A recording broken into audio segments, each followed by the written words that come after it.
So well documented the struggles he's had in the postseason. Yesterday, however, his fourth postseason outing with 2 or fewer hits allowed in 6+ innings of work, which ties the baseball postseason record with Max Scherzer and Justin Verlander. So obviously there's been some up and there's been some down for him as we bring Jessica back in. And I opened the show by saying the stars were out for the Hollywood team last night. Let's start with Kershaw. How did he dominate this game? First of all, did you see the grin on his face post-game? When was the last time you saw him smiling like that in October? But really, Greeny, what he did was the swing and miss. For him to be able, there were 38 swings on his pitches within the strike zone. 19 of them were missed. To put that in perspective, that's 50%. He has never had 50% swing and miss in any start, in any regular season game, postseason. Think about his career. He was dominant. We talked about that first inning where he struggled. After that, flat out, sit down, every single Tampa Bay Rays hitter that came up to the plate, he did not give them a chance. They could never get into this ball game, Greeny.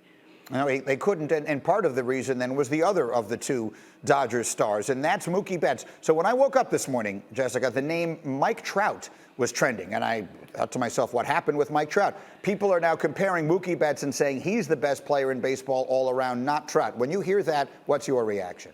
Mike Trout's not playing in the postseason. I mean, this is the biggest stage. You get more fans, more people that weren't watching in the regular season. Let's be real. Mike Trout is still the best player in baseball. But Mookie Betts, what he has done, first of all, the doubles, the singles, but the stolen bases, he manufactured a run. He stole second, stole third, and by the way, pretty much stole home because it was a ground ball. Did you see the jump on that? I mean, he was able to get home by a walk, stolen base, and then coming, and then the home run to cap it off. I mean, this is showcasing just what really amazing baseball players can do in the postseason. Mike Trout isn't here. We can't see him. Everyone else isn't able to watch Mike Trout, but they can see Mookie Betts. That's right. And again, when Mookie Betts has an inning that no one has had since Babe Ruth in 1921, you know something special is happening. All right, Jessica, stay close by. We'll preview Game 2 a little bit later with you in this program. Thank you.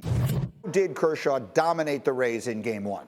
The swing and miss. I mean, his stuff. We talked about him not landing the slider. Oh, he found it in that second inning. He had 38 swings, 19 were misses. That's a 50%. I'll go ahead and do the math for you. He's never done that in his career. In fact, no starting pitcher has ever had a 50% swing and miss. If you can't make contact, if you're not able to hit the ball and even put it into play, you have 0 chance. And Clayton Kershaw, for as good as he's been and all the things we can talk about him being the GOAT and everything, this is when it matters for him. He has to prove himself in October. He did so in Game 1 of the World Series. And so now the Rays will send Blake Snell to the mound tonight to try and even things up. And you and I had a chat on SportsCenter this morning before we came on the air with Get Up. They have a big edge tonight, the Rays do, based on scheduling and the way the Dodgers will have to go tonight. Yeah, they have to go with a bullpen game. They're going to start Tony Gonsolin. And you think about it, the Rays were able to end that Game 7 on Saturday. The Dodgers had to go to Sunday. You're thinking it's 24 hours. They played 7 straight days. That huge 24 hours allowed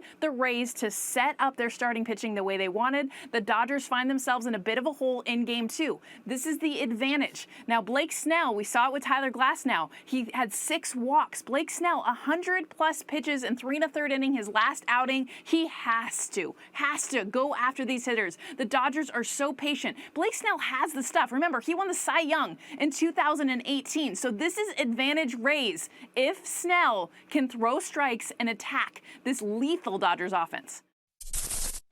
Thank you for watching ESPN on YouTube. For live streaming sports and premium content, subscribe to ESPN+.